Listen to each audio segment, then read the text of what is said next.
Sudah ada 5 pendaftar untuk bakal calon formatur musyawarah wilayah keempat DPW PAN Maluku. Mereka diantaranya Widya Pratiwi, Nita bin Umar, Wahid Laitupa, M. Taufik Saimima dan Peter Tatipikalawan. Hal itu disampaikan Sekretaris DPW PAN Maluku, yang juga Ketua Panitia Pelaksana Pendaftaran Bakal Calon Formatur, Hairudin Tuarita. Dia menjelaskan, muswil ini sebagai bentuk konsultasi organisasi yang harus dilakukan. Hal ini penting untuk mempersiapkan kekuatan partai untuk pemilihan legislatif 2029 nanti. Katanya, ini sudah menjadi amanat Kongres. Lanjut Tuarita, hal itu menjadi tanggung jawab penuh dari seluruh kader baik DPP, DPW, kecamatan hingga ranting untuk membuat target kemenangan. Dia memastikan bahwa tahapan muswil ini berlangsung secara terbuka dan transparan.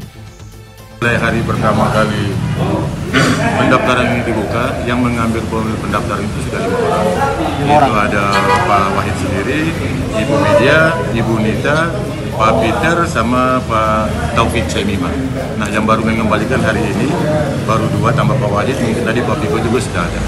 Tentu kita memahami bahwa muswil adalah konsolidasi organisasi memang harus dilakukan untuk memang mempersiapkan kerangka kita berdiri di 2029 nanti.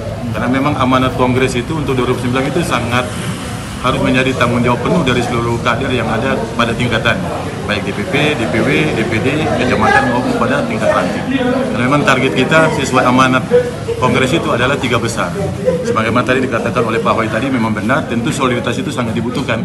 Maka dalam kepanitiaan ini, atas arahan dari Ibu Widya, kami merangkul semua kepentingan, ada Pak Wahid, ada Ibu Nita. Karena memang itu yang pertama dibutuhkan untuk partai ini menyambut 2009 itu adalah soliditas. Jadi memang kata Pak Wahid benar, apalagi Pak Wahid adalah kader yang memang murni, itu yang benar.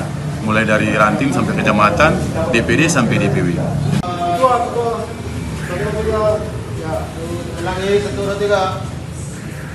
Download Tribun X sekarang, menghadirkan lokal menjadi Indonesia.